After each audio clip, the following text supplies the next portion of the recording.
O estalo do tapa ainda ressoa nos meus ouvidos, como se tivesse sido agora, neste exato momento. Sabe aquele silêncio que dói? Aquele silêncio que parece que o mundo parou de girar e até o ar falta nos pulmões? Pois é, foi exatamente assim. Eu estava ali, caída naquele chão frio da cozinha, sentindo o gosto metálico e quente do sangue escorrendo pelo canto da minha boca, e tudo o que eu conseguia ver eram os pés dos convidados, todos muito bem calçados, parados na porta, me olhando como se eu fosse um bicho, uma coisa quebrada no meio dos cacos de porcelana. O meu filho biológico, o Diego, o homem que eu carreguei 9 meses no ventre, por quem eu sacrifiquei cada sonho da minha juventude, estava de pé na minha frente, com o peito arfando de raiva, e a mão que ele usou para me bater ainda estava estendida no ar.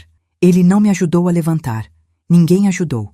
O Natal, aquela data que deveria ser de amor e união, tinha se transformado no meu maior pesadelo, na minha maior humilhação pública. Mas o que ninguém ali esperava, e muito menos eu, que já tinha desistido de qualquer esperança, era que a porta da frente seria aberta com um estrondo naquele momento. E quando eu olhei, com a visão embaçada pelas lágrimas e pela dor, eu vi o vulto de um homem que eu não abraçava há 3 anos. Era o Gabriel, meu filho de alma, meu filho de promessa. Ele não disse nada de imediato. Ele apenas olhou para mim no chão, olhou para o sangue e depois fixou os olhos no Diego com uma frieza que congelou a sala inteira. E as 3 palavras que saíram da boca dele logo depois mudaram o curso da minha vida para sempre. Mas para você entender como eu fui parar no chão da minha própria cozinha, sendo agredida pelo meu próprio sangue, eu preciso te contar como essa história começou. Porque a maldade não nasce do dia para o outro. Ela vai sendo alimentada pelo silêncio e pela nossa mania de mãe de achar que o amor tudo suporta. Senta aqui comigo um instantinho, toma um fôlego, porque contar isso não é fácil, dói lá no fundo da alma, mas eu sinto que preciso colocar para fora. Até para que outras mulheres que estejam passando por algo parecido saibam que a gente não precisa aceitar as migalhas que jogam pra gente. Se você se identifica com histórias de superação, de dar a volta por cima, mesmo quando todo mundo acha que você já está acabada, eu queria te pedir um favorzinho do fundo do coração. Se inscreve aqui no canal, deixa seu joinha, comenta o que você faria no meu lugar e compartilha esse relato com aquela amiga que talvez precise de um choque de realidade. Isso ajuda muito a gente a continuar trazendo essas verdades que a vida impõe. Agora, deixa eu te levar de volta para onde tudo isso se enraizou, porque para entender o fruto podre, a gente tem que olhar para a semente. Eu me chamo Cecília Novaes e hoje, aos 68 anos, eu olho para trás e vejo que minha vida foi dividida em 3 grandes capítulos. O primeiro foi a minha juventude, cheia de planos, de cores, de um casamento que parecia de cinema. Eu me casei com o Alberto quando tinha 22 anos. Ele era o homem mais doce que eu já conheci, um trabalhador incansável que dizia que eu era a rainha da nossa casinha humilde. Quando o Diego nasceu, 3 anos depois, parecia que o mundo estava completo. O Diego era um bebê lindo, mas desde cedo eu percebia que ele tinha um temperamento difícil. Ele não dividia os brinquedos, ele fazia birras que duravam horas se não tivesse exatamente o que queria. E eu, na minha ingenuidade de mãe de primeira viagem, achava que era só personalidade forte. O Alberto tentava colocar limites, mas ele trabalhava muito e eu acabava cedendo para manter a paz em casa. O Diego foi crescendo cercado de tudo que podíamos dar, e talvez esse tenha sido o nosso primeiro erro: dar tudo a quem não sabe o valor de nada.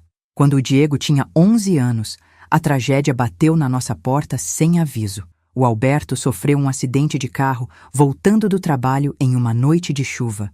Num segundo, eu era uma mulher feliz e realizada, e no outro, eu era uma viúva sozinha, com uma criança para criar e um buraco no peito que parecia que nunca ia fechar. Ali, eu me fechei para o mundo e foquei toda a minha energia no Diego. Ele virou o meu sol, a minha razão de existir. Eu trabalhava em 2 empregos, fazia costura para fora até de madrugada, só para que ele não sentisse falta de nada, para que ele tivesse o melhor tênis, a melhor mochila, a melhor vida possível dentro da nossa nova realidade. E o Diego foi ficando cada vez mais centrado em si mesmo. Ele não me via chorar escondida no banheiro. Ele só via quando o jantar não era o que ele queria, ou quando eu não tinha dinheiro para o videogame novo. 2 anos depois da morte do Alberto, minha vida deu outra guinada. Minha melhor amiga de infância, a Mariana, me ligou do hospital. A Mariana era aquela irmã que a vida me deu por escolha. Nós crescemos juntas, dividimos segredos, sonhos e dificuldades. Ela era mãe solteira do Gabriel, que na época tinha 8 anos. A Mariana não tinha ninguém. Os pais já tinham falecido e o pai do Gabriel sumiu no mundo antes mesmo dele nascer. Quando cheguei naquele quarto de hospital e vi a minha amiga tão magra, tão pálida, com aquele câncer agressivo que parecia estar devorando ela por dentro, meu coração se estraçalhou. Ela segurou minha mão com uma força que eu não sabia de onde vinha e me fez um pedido que ecoa até hoje. Cecília, ela disse, com a voz quase sumindo, eu não tenho medo de morrer. Eu tenho medo do que vai ser do meu menino. Promete que você não vai deixar ele sozinho? Promete que o Gabriel não vai para um abrigo? Naquele momento, eu não pensei em dinheiro, não pensei em espaço na casa, não pensei no Diego. Eu só vi o desespero nos olhos de uma mãe que estava partindo. E eu prometi, jurei por Deus que cuidaria do Gabriel como se fosse meu. 3 dias depois, a Mariana se foi. E o Gabriel, um menino silencioso, de olhos grandes e tristes, veio morar com a gente.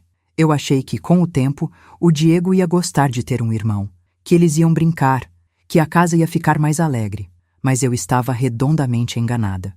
Desde o primeiro minuto em que o Gabriel pisou na nossa sala, com sua única malinha de roupas usadas, o Diego declarou guerra.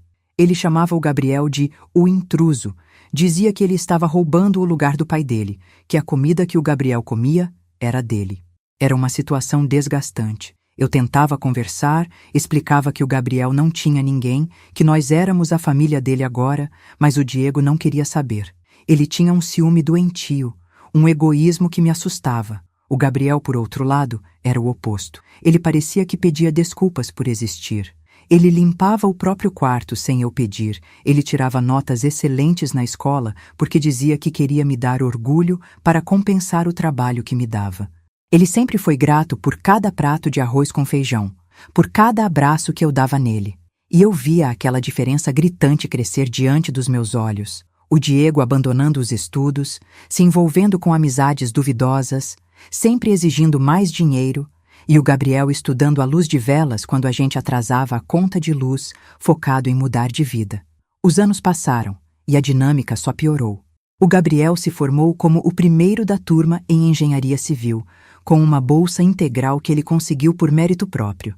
Ele nunca me pediu 1 centavo para a faculdade. Pelo contrário, ele trabalhava como monitor e me ajudava com as contas da casa. Já o Diego? O Diego.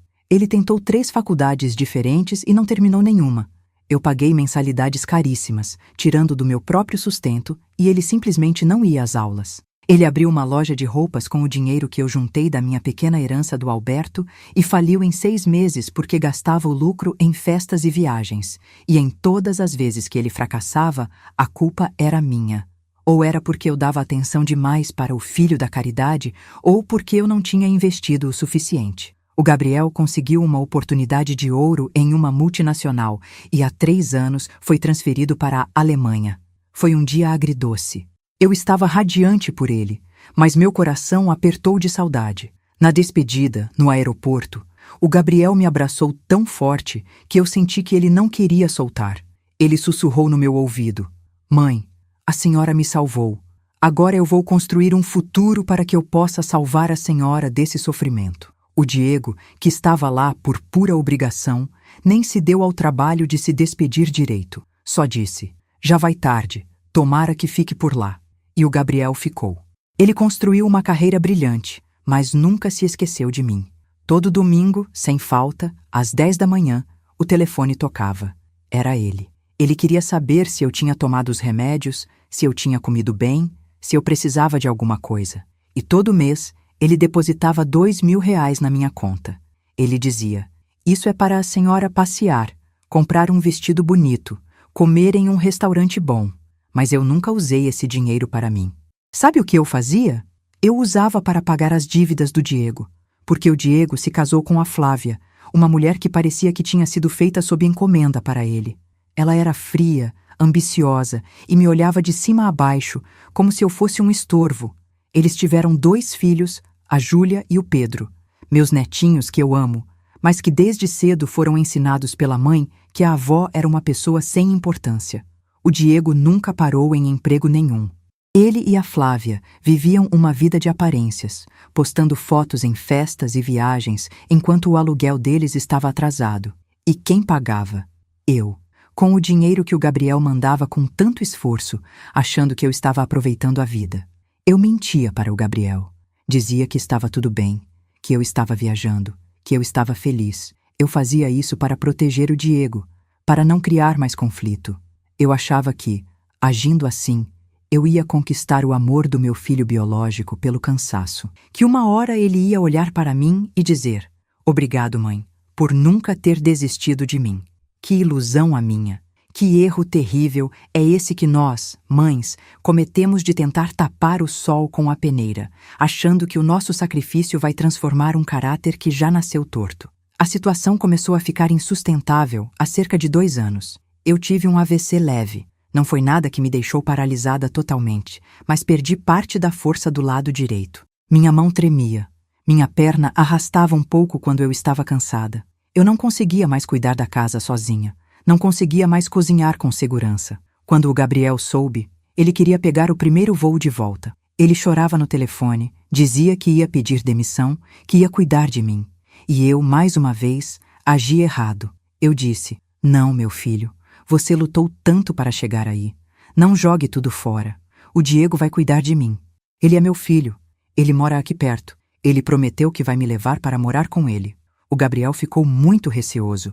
Ele conhecia o irmão que tinha. Ele me perguntou várias vezes se era isso mesmo que eu queria. E eu, querendo desesperadamente acreditar que o Diego mudaria diante da minha fragilidade, confirmei que sim. O Diego e a Flávia vieram me buscar. No dia da mudança, eles foram até carinhosos na frente dos vizinhos. O Diego carregou minhas malas, a Flávia me ajudou a entrar no carro. Eu me senti esperançosa. Pensei: finalmente, na minha velhice, eu vou ter o aconchego de um lar. Eu vendi minha casinha, aquela que eu e o Alberto construímos com tanto suor, e dei o dinheiro para o Diego. Ele disse que ia dar entrada em uma casa maior, onde eu teria uma suíte maravilhosa, com vista para o jardim, e que a gente ia viver como uma família de verdade. Mas a realidade, minha filha, é um balde de água gelada que a vida joga na gente. Assim que o dinheiro da venda da casa caiu na conta dele e o contrato foi assinado, a máscara caiu com uma velocidade assustadora. A suíte com vista para o jardim se transformou em um quartinho nos fundos, perto da área de serviço. Era um lugar úmido, sem janela, onde eles guardavam as coisas velhas. Colocaram um colchão, que já estava com as molas vencidas, e um armário que não fechava a porta. Quando eu questionei, a Flávia disse, com aquele sorrisinho cínico: "Cecília, entenda, as crianças precisam de espaço para os brinquedos, e nós precisamos de um escritório para o Diego trabalhar. Esse quarto é temporário, logo a gente organiza algo melhor." Esse logo nunca chegou. Eu passei a viver como uma sombra naquela casa. Eu tinha horários para tudo. Não podia acordar cedo porque o barulho dos meus passos, por causa da perna que eu arrastava um pouco, incomodava o sono da Flávia. Eu tinha que esperar todo mundo tomar café para poder ir na cozinha pegar um pedaço de pão seco. O Diego nem me olhava mais nos olhos. Quando ele passava por mim no corredor, era como se eu fosse um móvel, um objeto que estava atrapalhando a passagem. Eu comecei a me sentir cada vez menor, cada vez mais inútil. E o pior de tudo foi o que eles fizeram com a minha autonomia financeira. Logo no primeiro mês, o Diego veio falar comigo. "Mãe, é muito perigoso você ficar andando com cartão de banco com essa mão tremendo. Pode perder, podem te assaltar. Passa a sua aposentadoria para a minha conta, eu gerencio tudo. Compro seus remédios, pago suas coisas e você não se preocupa com nada." Eu, que já estava me sentindo tão dependente, aceitei. Eu ganhava R$ 2.400 de aposentadoria. Para uma mulher sozinha, é um dinheiro que dá para viver com dignidade. Mas eu nunca mais vi a cor desse dinheiro. Se eu precisava de uma pomada para a perna, eu tinha que pedir para a Flávia. E ela sempre reclamava: "Nossa, mas como você gasta remédio, Cecília? Isso custa caro, sabia?" Eu ficava com vergonha. Eu me sentia culpada por estar viva, por precisar de cuidados. E o Gabriel? O Gabriel continuava ligando, mas as coisas mudaram. A Flávia começou a controlar o meu celular. Ela dizia que eu esquecia o aparelho em qualquer lugar e que era melhor ela guardar. Quando o Gabriel ligava, ela atendia e dizia que eu estava dormindo, ou que eu estava no banho, ou que eu tinha saído com uma amiga. Ela criava uma imagem para ele de que eu estava sendo tratada como uma rainha. E como eu não queria preocupar o Gabriel, nas poucas vezes que eu conseguia falar com ele, eu confirmava as mentiras. Eu dizia: "Oi, meu filho, tá tudo ótimo aqui. O Diego é um amor, a Flávia cuida tão bem de mim." Eu dizia isso com o coração sangrando, olhando para as paredes mofadas do meu quartinho. Eu não percebia que, ao mentir para o Gabriel, eu estava cavando minha própria cova. O tempo foi passando e o isolamento foi ficando total. O Gabriel começou a estranhar. Ele é engenheiro, ele é racional. Ele percebia as inconsistências. Ele mandava mensagens e eu não respondia, porque o Diego apagava antes de eu ver. Ele tentava fazer videochamada e a internet misteriosamente caía toda vez. Durante 8 meses, eu não vi o rosto do Gabriel em uma tela. Eu só ouvia a voz dele de vez em quando, e sempre com a Flávia por perto, vigiando cada palavra minha como se fosse uma carcereira. O dinheiro que o Gabriel mandava, os R$ 2.000 mensais, também eram interceptados pelo Diego. Ele dizia para o Gabriel que estava guardando para uma emergência minha, mas na verdade, ele estava usando para pagar as prestações de um carro novo que ele comprou para a Flávia. Eu só descobri isso porque um dia ouvi eles discutindo na sala. A Flávia dizia: "O dinheiro do Gabriel já caiu? Preciso levar as crianças no shopping e pagar o salão." E o Diego respondia: "Caiu sim, mas guarda um pouco para a parcela do SUV, senão eles vêm tomar o carro." Eu fiquei paralisada atrás da porta. Eles estavam usando o amor e a generosidade do meu filho adotivo para sustentar o luxo deles, enquanto eu não tinha sequer um lençol novo para cobrir minha cama. A humilhação era diária, miúda. Eram os olhares de desprezo na hora do jantar, quando eu era servida por último, com as sobras do que as crianças não queriam. Era o silêncio que se fazia quando eu entrava na sala. Era a forma como eles falavam de mim para os outros, como se eu fosse uma criança retardada que não entendia nada. Eu comecei a acreditar que eu realmente não valia nada, que o meu AVC tinha levado não só minha força física, mas meu valor como ser humano. Eu me sentia uma prisioneira dentro da casa que eu mesma tinha ajudado a comprar com o dinheiro da minha vida inteira.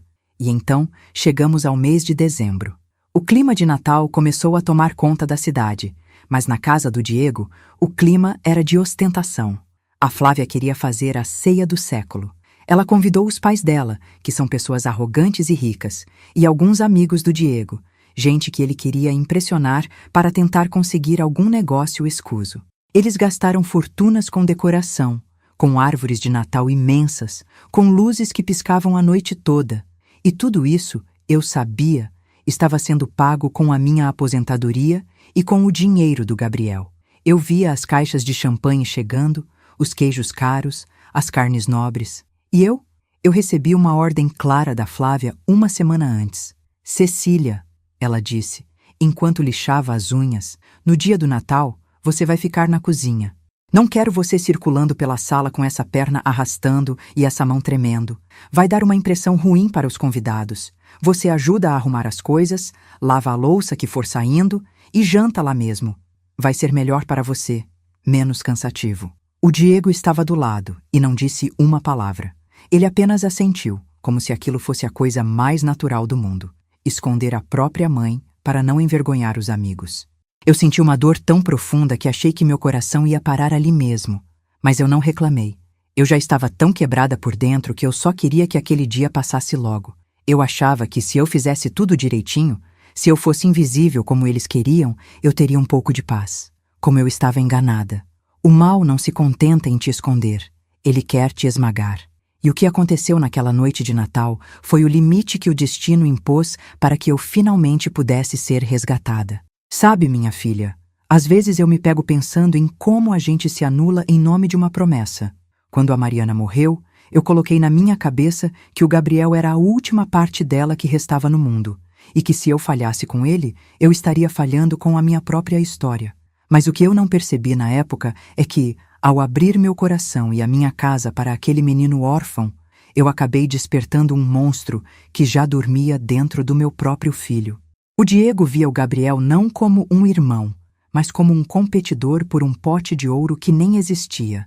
Ele achava que o amor de uma mãe era algo que se dividia, e não que se multiplicava. E foi esse pensamento mesquinho que foi corroendo a alma dele ao longo de 20 anos. Nesses 3 anos que o Gabriel passou na Alemanha, o vazio que ele deixou aqui em casa foi preenchido por um silêncio hostil.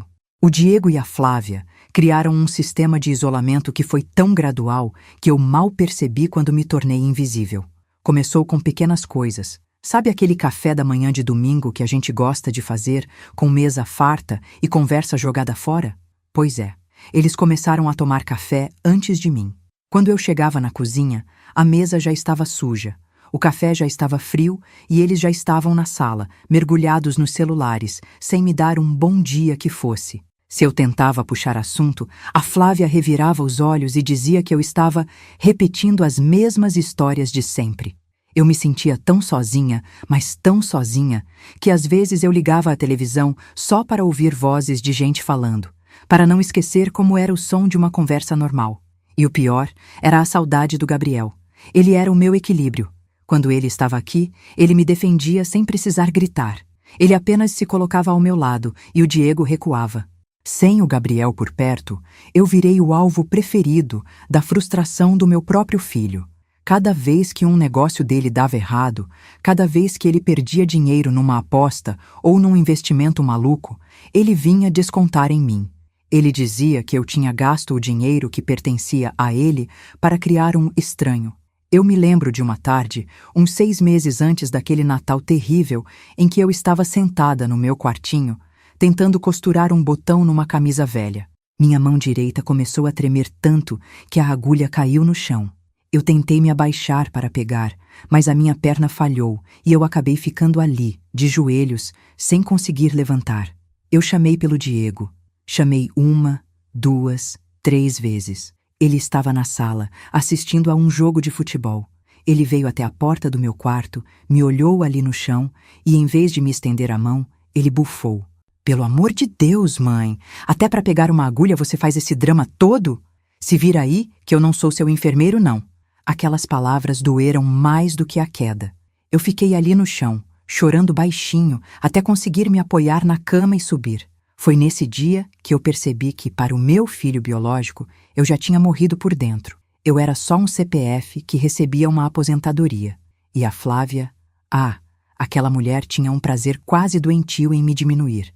Ela sabia que eu era vaidosa, que eu gostava de usar meus cremes, de pentear meu cabelo com cuidado, pois ela começou a esconder minhas coisas. Dizia que idoso não precisa de tanta vaidade, que os meus produtos ocupavam espaço demais no banheiro.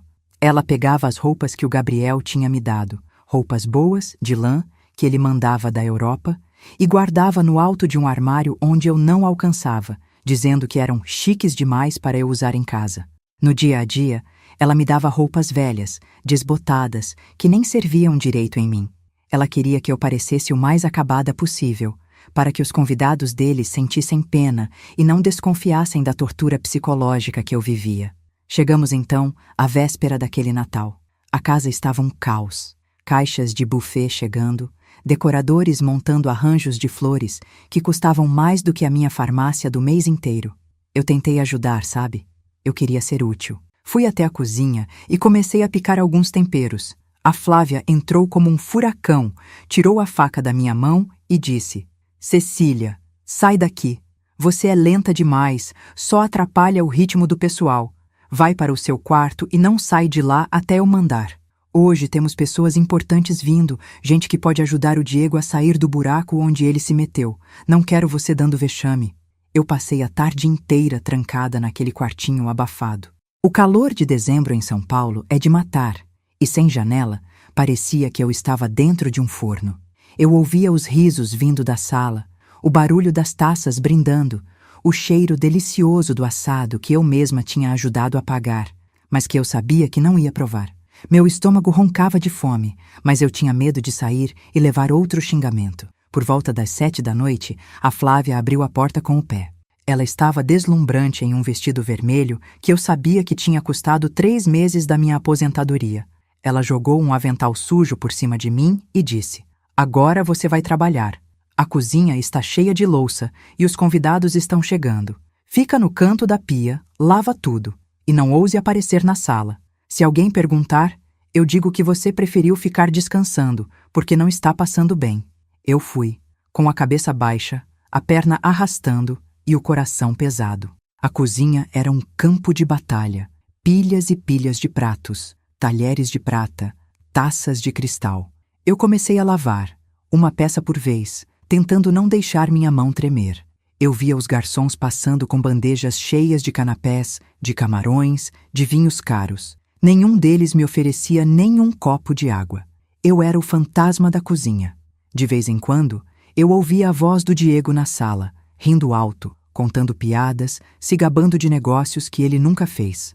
Ele falava como se fosse um grande provedor, um homem de sucesso. Ninguém ali imaginava que a mãe dele estava escondida atrás de uma porta de vai-vem, lavando a sujeira dos outros para poder continuar tendo um teto. Lá pelas 9 da noite, a Flávia entrou na cozinha trazendo aquela travessa de porcelana. Era uma peça de família dela, dizia ela, mas eu sabia que ela tinha comprado com o dinheiro que o Gabriel mandou no mês passado, alegando que a casa precisava de novos utensílios para receber bem. Ela colocou a travessa na pia com um impacto seco. "Lava isso agora, Cecília. É a peça mais cara da ceia. Se você quebrar isso aqui, eu juro que te coloco no olho da rua hoje mesmo." Eu peguei a travessa com as 2 mãos. Ela era pesada, escorregadia por causa do sabão. Eu comecei a passar a esponja com todo o cuidado do mundo, rezando para Deus para que minhas mãos me obedecessem. Mas o destino é irônico, não é?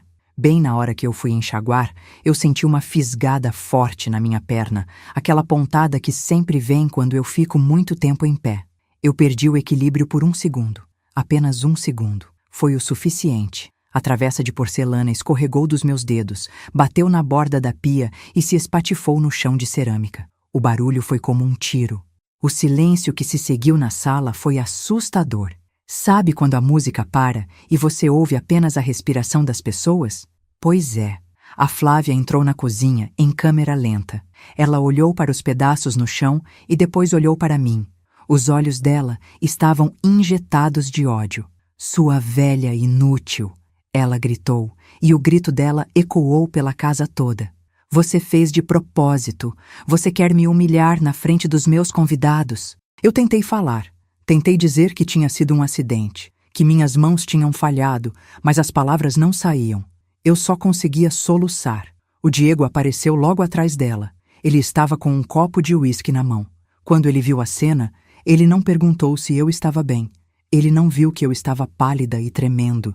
Ele só viu o prejuízo e a vergonha que eu estava causando. "Mãe, você é um estorvo", ele disse com uma voz fria que me gelou a alma. "A gente te dá comida, te dá teto e você não consegue fazer o mínimo. Você é uma vergonha para mim." Os convidados estavam todos na porta, olhando. Eu vi rostos conhecidos, amigos de infância do Diego, que me olhavam com um misto de nojo e pena. Eu queria que o chão se abrisse e me engolisse. "Eu vou pagar, Diego. Eu juro que pago com a próxima aposentadoria." Eu consegui balbuciar. Foi aí que ele perdeu o controle. Ele deu um passo à frente, jogou o copo no balcão e gritou: "Pagar com o quê? Com o meu dinheiro que você gasta em remédio? Com o espaço que você ocupa nessa casa?" E antes que eu pudesse ter qualquer reação, a mão dele voou na direção do meu rosto. Foi um tapa seco, estalado, dado com toda a força de um homem de 40 anos contra uma mulher de quase 70. Minha cabeça girou.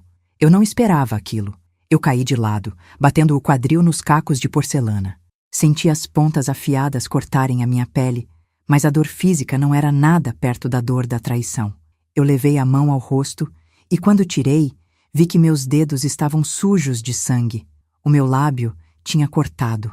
Eu olhei para cima, esperando que alguém fizesse algo. Esperando que algum daqueles convidados, homens e mulheres que se diziam cristãos, que estavam ali para celebrar o nascimento de Jesus, dissesse: "Para com isso, Diego. É a sua mãe." Mas ninguém se mexeu. A Flávia apenas cruzou os braços e deu um sorriso de canto de boca. Eu estava ali, humilhada, sangrando no chão da minha própria cozinha, rodeada por gente que me desprezava. Eu pensei, é aqui que eu morro. É assim que a minha história termina, caída entre restos de comida e porcelana quebrada. Eu fechei os olhos e rezei. Pedi para o Alberto me buscar. Pedi para Deus ter misericórdia de mim. Eu não tinha mais forças para lutar. Eu tinha entregue tudo o que eu tinha, minha juventude, meu dinheiro, meu amor, para um filho que agora me chutava como se eu fosse lixo. Foi exatamente nesse instante, quando o silêncio da sala era cortado apenas pelo meu choro abafado, que o som de um carro freando bruscamente lá fora chamou a atenção de alguns. Ninguém deu muita importância, acharam que era só mais um convidado atrasado. Mas então, a porta da frente, aquela porta de madeira maciça que o Diego tinha orgulho de dizer que era blindada, foi aberta com uma violência que fez os quadros da parede balançarem. Eu ouvi os passos, passos firmes, rápidos, de alguém que não estava ali para pedir licença. Os convidados se abriram como o mar vermelho. Eu vi as botas pretas, cobertas de poeira de viagem, pararem bem na entrada da cozinha. Eu levantei o rosto devagar, limpando o sangue do olho. E lá estava ele, o Gabriel. Ele estava ofegante, com o cabelo desarrumado, usando um casaco pesado que ele deve ter tirado no aeroporto. Ele segurava uma maleta pequena e uma chave na outra mão. O rosto do Gabriel, que sempre foi a imagem da serenidade, estava transformado. Ele não olhou para a árvore de Natal, não olhou para as garrafas de champanhe, não olhou para os convidados. Ele olhou diretamente para mim, caída no chão. Eu vi o momento exato em que os olhos dele focaram no sangue no meu lábio e na marca da mão do Diego, que ainda estava vermelha no meu rosto. Naquele segundo, o ar da sala pareceu ficar mais pesado. O Gabriel soltou a mala no chão. O barulho ecoou como um trovão e caminhou até mim. Ele não gritou. Ele não avançou no Diego de imediato. Ele se ajoelhou ao meu lado, no meio dos cacos, sem se importar se ia se cortar. Ele tirou um lenço do bolso e, com uma delicadeza que eu não sentia há anos, começou a limpar o sangue do meu rosto. "Mãe!" ele sussurrou, e a voz dele estava carregada de uma dor que me fez chorar ainda mais. "O que eles fizeram com a senhora?" Eu não conseguia responder. Eu só conseguia me agarrar ao braço dele, sentindo que o meu resgate tinha chegado. O Diego, tentando recuperar a postura, deu um passo à frente. "Gabriel? O que é isso? Você entra na minha casa assim, sem avisar? A gente estava no meio de um jantar importante. A nossa mãe teve um surto, quebrou as coisas e eu tive que conter ela." A mentira saiu da boca do Diego com uma facilidade que me deu nojo. O Gabriel se levantou devagar. Ele parecia ter crescido 2 metros de altura naquele momento. Ele ficou cara a cara com o Diego. O Diego é mais alto, mas o Gabriel tinha uma presença que fazia o meu filho biológico parecer uma criança assustada. O Gabriel olhou bem fundo nos olhos do irmão e perguntou, com uma voz baixa e perigosa, aquelas 3 palavras que pararam o tempo. "O que aconteceu?" O Diego gaguejou. "Eu já disse, ela quebrou a travessa da Flávia, uma peça caríssima, e começou a gritar, Eu não perguntei sobre a travessa." O Gabriel interrompeu, e a voz dele agora era um trovão contido. "Eu perguntei o que aconteceu com o rosto da minha mãe. Quem encostou a mão nela?" A Flávia, achando que podia intimidar o Gabriel como fazia comigo, se meteu no meio. "Olha aqui, Gabriel, você não mora mais aqui. Você não sabe o que a gente passa com essa velha caduca. Ela é um peso, ela não ajuda em nada, ela só dá prejuízo. Se o Diego deu um corretivo nela, foi para o bem dela, para ela aprender a respeitar quem sustenta ela." O Gabriel virou o rosto lentamente para a Flávia. Foi o olhar mais frio que eu já vi na vida. "Quem sustenta ela, Flávia? Você tem certeza que quer falar sobre quem sustenta quem nesta casa?" Ele tirou o celular do bolso e abriu uma pasta. "Porque eu tenho aqui todos os comprovantes das transferências que eu fiz nos últimos 3 anos. R$ 2.000 por mês, religiosamente, mais a aposentadoria da minha mãe, que eu sei que cai na conta do Diego. São quase R$ 5.000 por mês entrando aqui por causa dela. E eu acabei de ver o quarto onde vocês a trancaram." O silêncio na sala ficou ainda mais profundo. Os convidados começaram a trocar olhares desconfortáveis. A máscara de família perfeita estava derretendo na frente de todo mundo. O Gabriel apontou para o corredor. Eu entrei pelos fundos, eu vi o colchão no chão, eu vi o cheiro de mofo, eu vi que não tem uma janela naquele buraco que vocês chamam de quarto. Ele voltou a olhar para o Diego. Você bateu na mulher que passou fome para você ter o que comer. Você bateu na mulher que pagou suas dívidas de jogo e de negócios fracassados com o dinheiro que eu mandava para o conforto dela. Você não sabe o que está dizendo, Diego gritou, tentando partir para cima, mas o Gabriel não recuou 1 milímetro. Eu sei de tudo, Diego. Eu contratei uma pessoa para observar esta casa há 2 semanas, porque a minha mãe não me atendia mais. Eu recebi as fotos. Eu vi você usando o cartão dela no shopping. Eu vi a Flávia saindo com o carro que foi pago com o dinheiro que deveria ser para o AVC dela. O Gabriel deu um passo para frente, encostando o peito no do Diego. Você é um covarde. Você é um parasita que se alimenta do sangue da própria mãe. Mas acabou. Hoje, esse circo acaba. Eu ainda estava no chão, mas agora eu não sentia mais medo. Eu sentia uma força vindo do Gabriel que me preenchia. Ele se virou para mim e estendeu a mão. Vem, mãe. Levanta. A senhora nunca mais vai pisar nesta cozinha.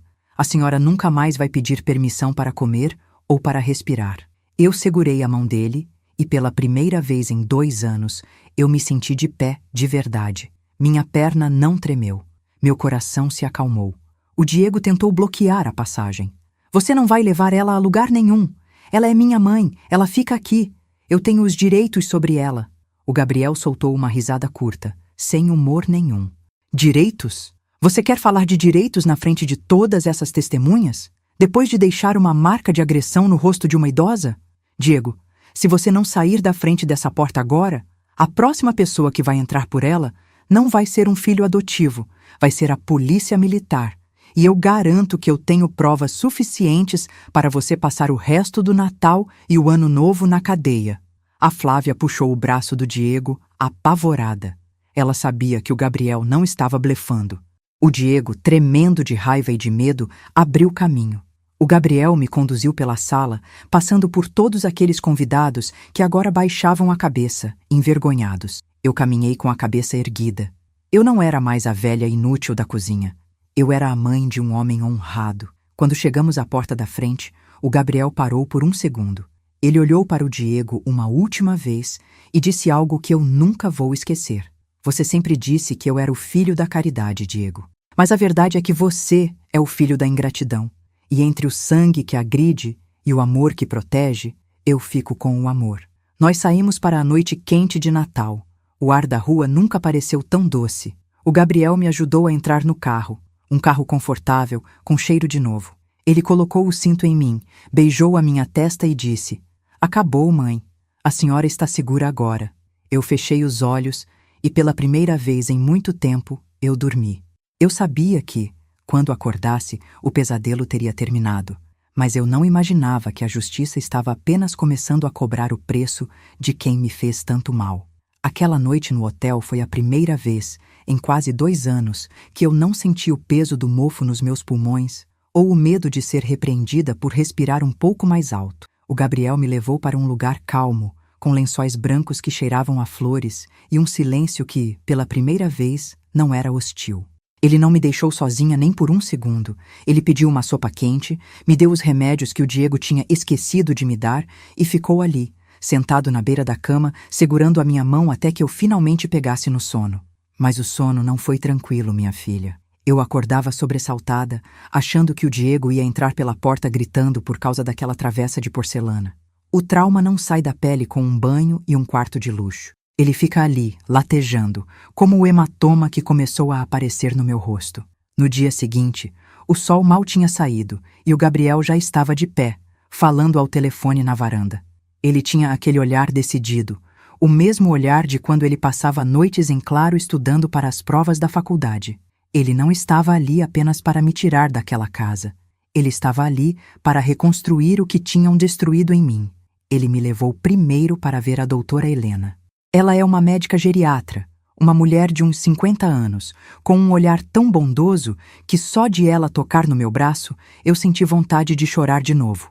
O Gabriel já tinha explicado a situação, mas ver a expressão no rosto daquela profissional enquanto ela examinava a marca do tapa no meu rosto e os cortes que os cacos de porcelana fizeram nas minhas pernas, aquilo me deu uma dimensão real da gravidade de tudo. A doutora Helena não foi apenas uma médica. Ela se tornou a nossa primeira aliada, o nosso braço forte na parte técnica. Enquanto ela limpava meus ferimentos, ela olhava para o Gabriel e dizia: "Isso não é só uma agressão física, Gabriel.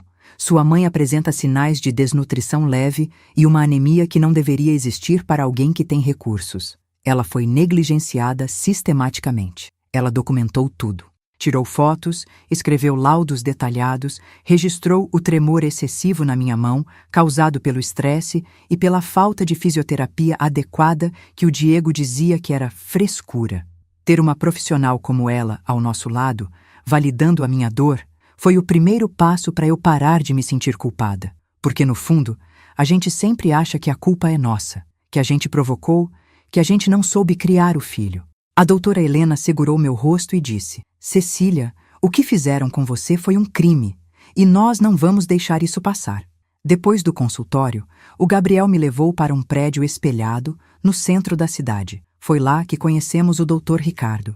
Ele é um advogado especialista em direitos do idoso e causas cíveis, um homem muito sério, que usa óculos de armação grossa e fala com uma calma que transmite uma segurança absurda.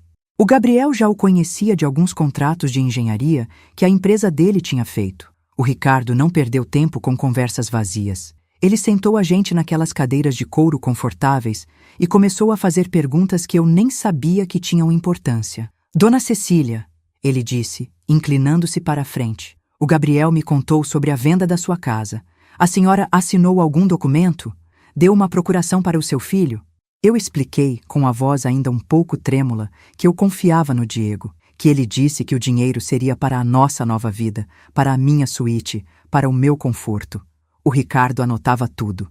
Quando eu mencionei as minhas joias, o Gabriel deu um pulo da cadeira. "Que joias, mãe? A senhora nunca me contou sobre isso." "Pois é, minha filha. Eu tinha guardado, num fundo falso de uma gaveta, um conjunto de colar e brincos de esmeraldas que o Alberto tinha me dado quando fizemos 25 anos de casados. Eram peças antigas, de família, que ele tinha herdado da avó dele. Eu guardava aquilo como um seguro, caso um dia a gente passasse por uma necessidade extrema. Eu contei para o Ricardo que, um mês depois de me mudar para a casa do Diego, eu fui procurar as joias e elas não estavam mais lá. Quando eu perguntei para a Flávia, ela disse que eu devia ter guardado em outro lugar e esquecido, por causa do meu probleminha na cabeça. Eu acreditei nela. Achei que eu estava ficando louca, que o AVC tinha afetado minha memória. O Dr. Ricardo apenas balançou a cabeça e ligou para alguém.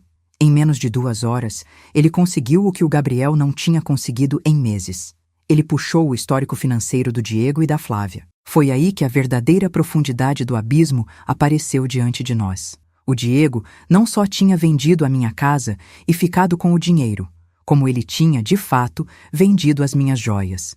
Ele levou as peças em um antiquário de luxo e as vendeu por R$ 25.000. Ele usou o dinheiro para quitar uma dívida de um agiota e para fazer uma reforma na fachada da casa dele, para parecer que eles estavam prosperando. E não parou por aí.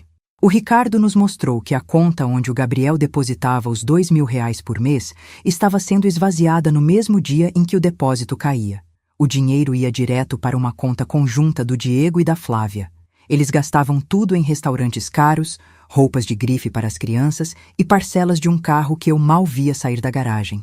O total que eles tinham desviado de mim, entre a minha aposentadoria, o dinheiro do Gabriel e a venda das joias, chegava a quase R$ 131.000. Isso é apropriação indébita, maus tratos e cárcere privado emocional, o Ricardo explicou, com uma voz fria.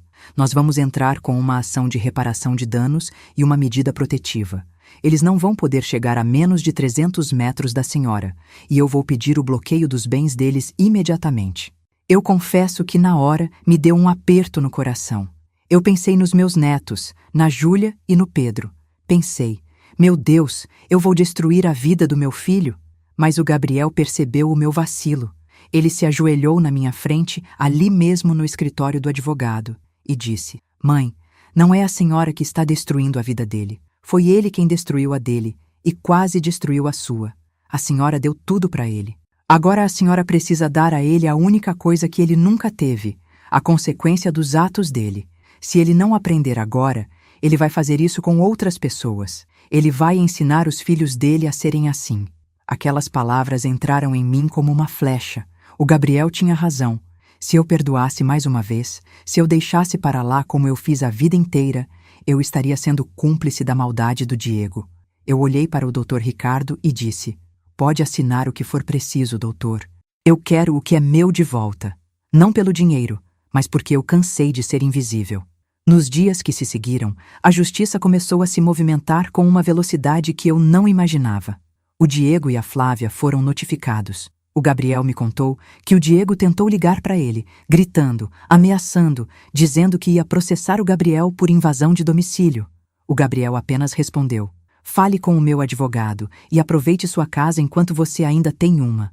Uma semana depois, fomos convocados para uma audiência preliminar. Eu não precisava ir. O Ricardo disse que podia me representar, mas eu fiz questão. Eu queria que o Diego me visse. Eu queria que ele visse que eu não estava mais caída no chão da cozinha. Eu me arrumei, coloquei um vestido azul marinho que o Gabriel comprou para mim, fiz meu cabelo e usei um batom suave. Eu ainda mancava um pouco, mas minha cabeça estava erguida. Quando chegamos ao fórum, o Diego e a Flávia já estavam lá. Eles pareciam diferentes. O Diego estava com uma barba por fazer, com uma expressão de quem não dormia há dias. A Flávia estava sem as joias, sem as unhas impecáveis, com um olhar de puro ódio na nossa direção. Quando eles tentaram se aproximar, os seguranças do Gabriel, que ele fez questão de contratar para aquele dia, se colocaram na frente. Eles não podiam chegar perto de mim. Entramos na sala do juiz. Era uma sala pequena, austera, que cheirava a papel velho e café. O juiz era um homem de cabelos brancos, com um olhar penetrante, daqueles que parece que leem a sua alma só de olhar. O Dr. Ricardo começou a apresentar as provas. Ele mostrou as fotos que a doutora Helena tirou. Ele mostrou os extratos bancários. Ele mostrou o depoimento de uma antiga vizinha minha, a Dona Mercedes. A Dona Mercedes foi uma peça fundamental que o Gabriel encontrou. Ela morava ao lado da minha antiga casa e viu quando o Diego me levou embora.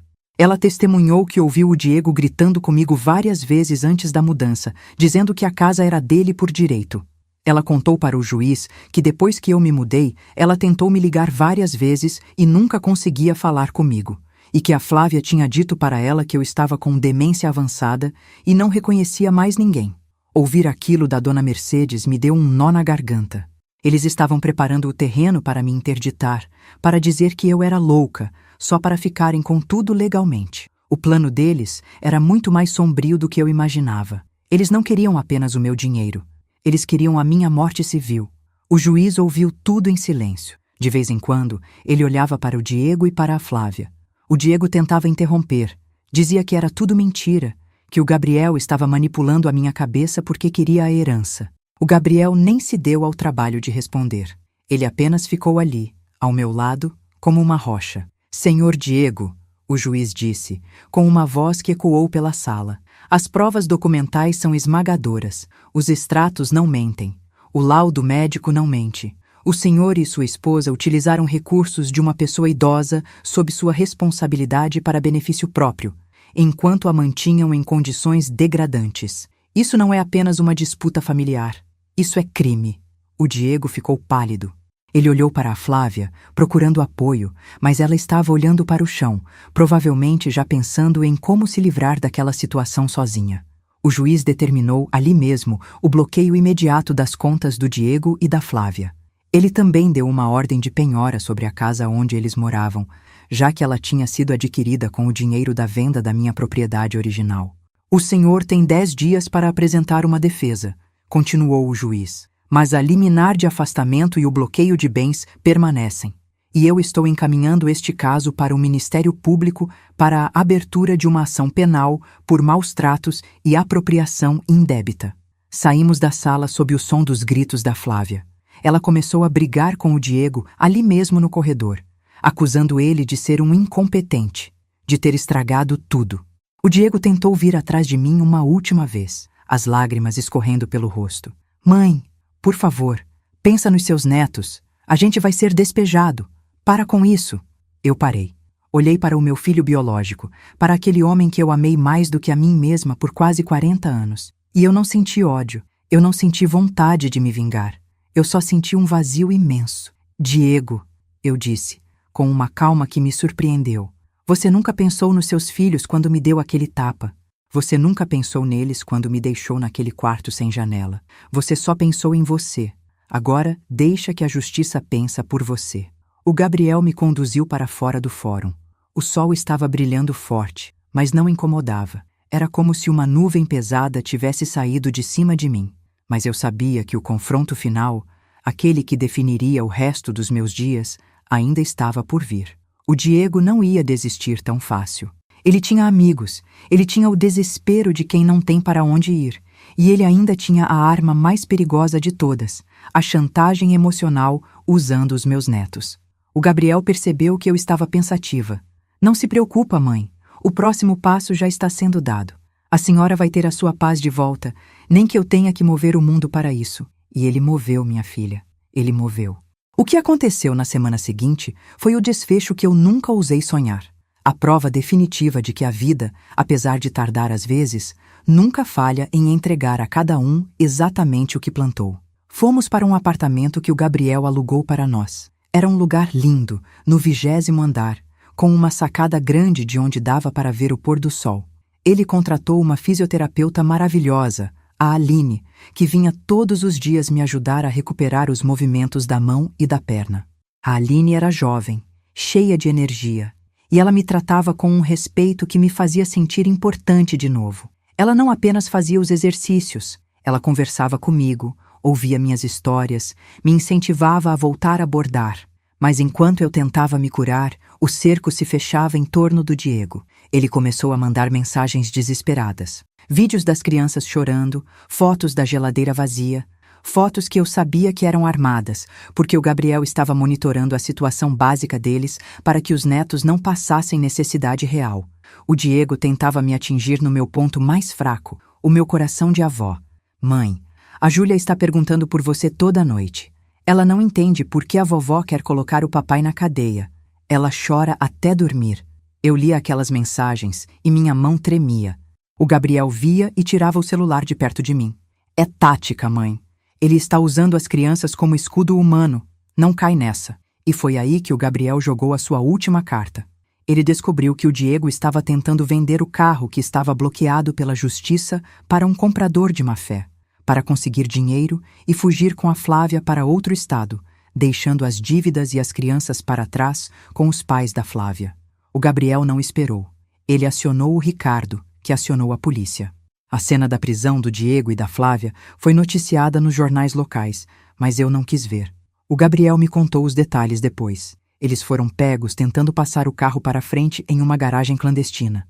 Quando a polícia chegou, a Flávia tentou agredir os policiais e acabou saindo de lá algemada, gritando palavrões. O Diego, como sempre, chorou. Ele se vitimizou até o último segundo, dizendo que era um pai de família perseguido. Com eles detidos, a justiça acelerou o processo de execução das dívidas. A casa foi a leilão. Com o valor arrecadado, conseguimos recuperar todo o dinheiro desviado, incluindo o valor das joias e a minha aposentadoria de 2 anos. O Gabriel fez questão de que cada centavo fosse colocado em uma conta poupança no meu nome, com ele apenas como segundo titular para me auxiliar se necessário. A paz estava voltando, mas ainda faltava uma coisa. Eu precisava ver a Júlia e o Pedro. Eu precisava saber se eles me odiavam. O Gabriel organizou o encontro em um parque, sob a supervisão de uma assistente social. Quando a Júlia, que já tem 10 anos, me viu de longe, ela correu. Ela correu com tanta força que quase me derrubou. Ela me abraçou e chorou um choro de alívio. Vovó, a mamãe disse que você tinha morrido. Ela disse que você não amava mais a gente. Ali, naquele abraço, eu entendi que a maldade do Diego e da Flávia tinha ido muito além do dinheiro. Eles tentaram apagar o meu amor da memória dos meus netos. Eu segurei o rosto da Júlia e disse: a vovó nunca morreu, meu amor. A vovó só estava perdida, mas agora ela foi encontrada. O Pedro, menorzinho, veio logo atrás, trazendo um desenho que ele tinha feito para mim. Era um desenho de uma casa com um sol bem grande em cima. Aquele foi o verdadeiro momento da minha vitória. Ver que, apesar de tudo o que eles tentaram fazer, o vínculo que eu criei com aquelas crianças ainda estava lá. O Gabriel ficou de longe, observando, com um sorriso de satisfação no rosto. Ele sabia que aquele era o fechamento que eu precisava. Agora, minha filha, a vida está seguindo um curso novo. O Diego e a Flávia estão respondendo ao processo em liberdade vigiada, mas perderam tudo. Estão morando em uma edícula nos fundos da casa dos pais da Flávia, as mesmas pessoas que eles queriam impressionar naquela ceia de Natal. O mundo dá voltas, não dá? Eles agora sentem na pele o que é viver de favor, o que é ser olhado com desprezo por quem antes os bajulava. Eu estou aqui, nesta casa nova que o Gabriel preparou para mim com tanto carinho. Não é um castelo, mas tem janelas grandes por onde entra o sol da manhã. Tenho minhas flores, tenho meus bordados e, acima de tudo, tenho a minha dignidade de volta. Mas a história não termina aqui. O que o Gabriel me revelou ontem à noite, enquanto tomávamos café, foi o toque final que eu nunca esperei receber dessa vida tão cheia de surpresas. Sabe, minha filha, a gente às vezes acredita que a justiça é um papel assinado por um juiz, uma sentença lida num tribunal frio ou um valor caindo na conta bancária. Mas a verdadeira justiça, aquela que acalma o coração e faz a gente voltar a respirar sem aquele peso no peito, ela acontece nos pequenos detalhes do dia a dia. Ela acontece quando o silêncio deixa de ser um medo e passa a ser uma paz. Ontem à noite, enquanto eu e o Gabriel tomávamos um café na varanda desse apartamento novo, olhando as luzes da cidade lá embaixo, eu percebi que a queda do Diego e da Flávia não foi apenas financeira. Foi uma queda moral, um desmoronamento de tudo o que eles fingiam ser. O que eu não te contei ainda, e que me dói até o fundo da alma, é o que aconteceu com os amigos importantes do Diego depois daquela noite de Natal.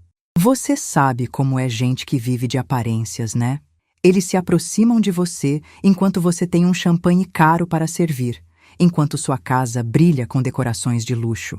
Mas no momento em que a primeira gota de sangue cai no chão e a verdade aparece, eles fogem como ratos de um navio que está afundando.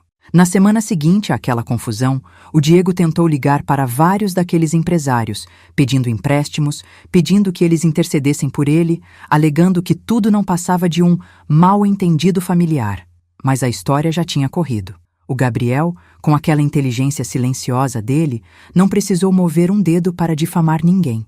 A própria vizinhança, os próprios garçons que estavam lá naquela noite e viram o tapa, começaram a falar.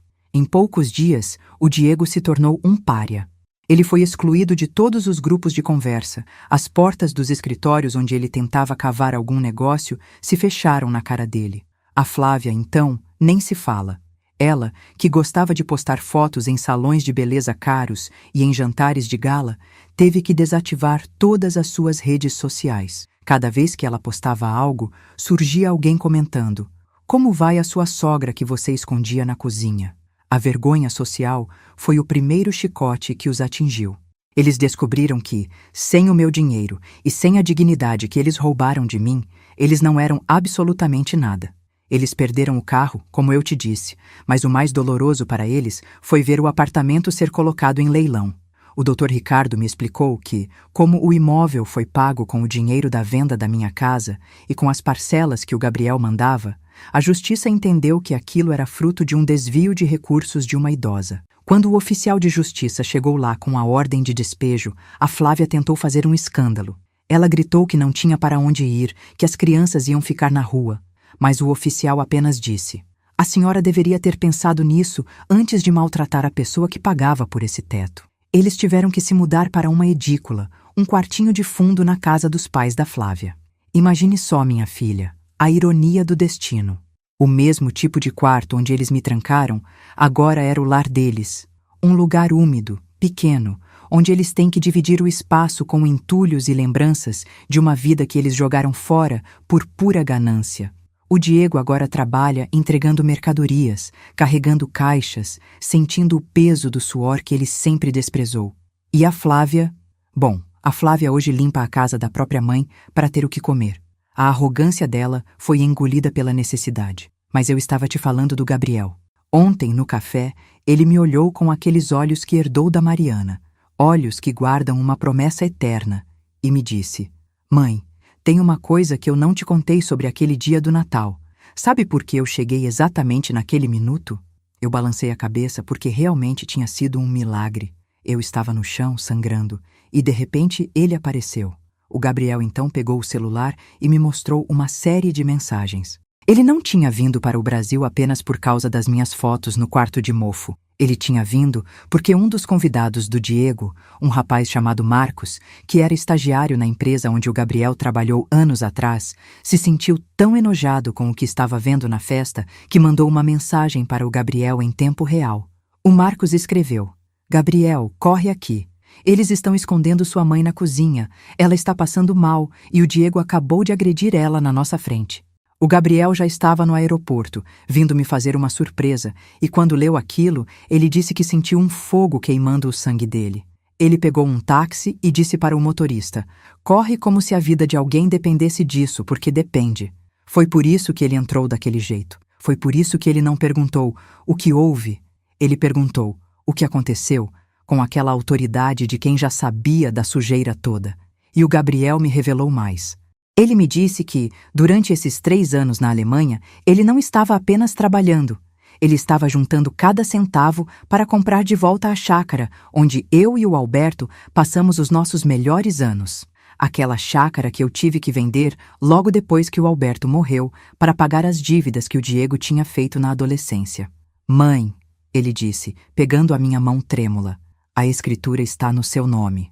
Eu reformei tudo. Tem o jardim de rosas que a senhora amava, tem a varanda com a rede, e agora tem uma rampa de acesso para a senhora não precisar se preocupar com a perna. A senhora vai voltar para o lugar onde foi feliz. Eu não consegui falar, minha filha. Eu só chorei. Como pode um filho que não nasceu de mim ter tanta percepção do que o meu coração precisava? O Diego me tirou uma casa para construir um castelo de mentiras. O Gabriel me devolveu um lar para curar minhas feridas de verdade. Agora, deixa eu te contar como é a minha vida hoje, porque eu quero que você visualize a paz que eu conquistei. Eu acordo cedo, sim, mas não porque alguém me manda. Eu acordo porque o sol entra pela janela do meu quarto novo, uma janela imensa que dá para ver as árvores. Eu não arrasto mais a perna com medo de incomodar. Eu faço minha fisioterapia com a Aline e a gente ri, a gente fofoca, a gente planeja o que vamos cozinhar no almoço. Minha mão direita ainda treme um pouquinho de vez em quando, mas a Aline diz que é o tremor da vitória. E eu aprendi a aceitar isso como uma cicatriz de guerra. O Gabriel mora comigo agora. Ele conseguiu a transferência definitiva e diz que não sai do meu lado por nada.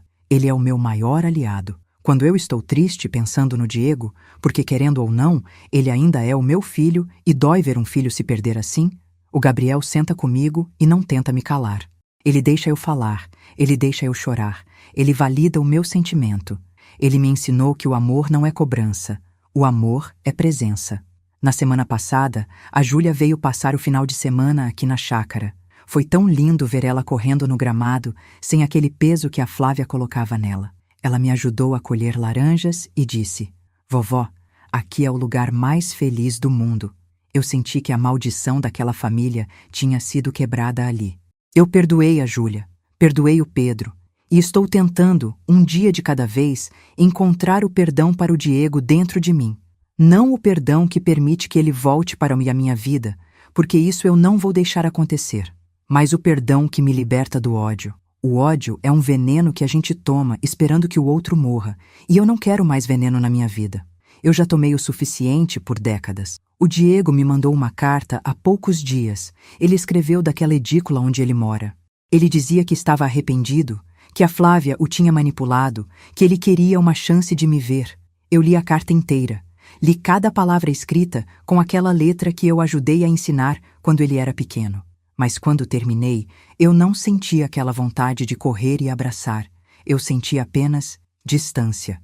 Eu percebi que a Cecília que aceitava migalhas morreu naquele chão de cozinha no Natal. A Cecília de hoje sabe o seu valor. Eu entreguei a carta para o Gabriel e disse: guarda isso. Se um dia ele realmente mudar, a vida vai mostrar. Mas por enquanto, o meu silêncio é a minha proteção. Sabe, minha filha, o que eu aprendi com tudo isso é que família não é uma questão de genética. O sangue pode até unir as pessoas num jantar de Natal, mas é o caráter e o cuidado que mantém essas pessoas unidas no resto do ano. O Diego era o meu sangue, mas ele foi o meu carrasco. O Gabriel era o meu filho da caridade, mas ele foi o meu salvador. A promessa que eu fiz para a Mariana no leito de morte dela não foi um fardo, foi o maior investimento que eu fiz na minha vida. Eu achei que estava salvando o Gabriel, mas no fim das contas, foi o Gabriel quem me salvou de uma velhice de sombras e humilhação. Hoje, quando eu olho para o meu rosto no espelho, a marca do tapa sumiu, a pele está limpa, mas o brilho nos meus olhos é diferente. É um brilho de quem sabe que nunca é tarde para recomeçar. É um brilho de quem entendeu que a justiça de Deus pode demorar para os nossos olhos ansiosos, mas ela chega com uma precisão matemática. Ela tira de quem usa o mal e multiplica para quem usa o bem. Eu não sei o que o futuro reserva. Minha saúde exige cuidados, meu corpo está cansado de tanta luta. Mas eu sei que, enquanto eu tiver o Gabriel ao meu lado e essa paz que eu conquistei, eu sou a mulher mais rica deste mundo. Eu não preciso de travessas de porcelana de R$ 800. Eu só preciso de uma caneca de barro, um café quentinho e a certeza de que eu sou amada pelo que eu sou e não pelo que eu tenho no banco. E você, que ouviu minha história até aqui, eu queria te dizer uma coisa. Não espere chegar no seu limite. Não deixe que ninguém, nem mesmo o seu próprio filho, apague a sua luz. Se você está sentindo que está virando um estorvo na sua própria casa, se o seu silêncio está te sufocando, procure ajuda.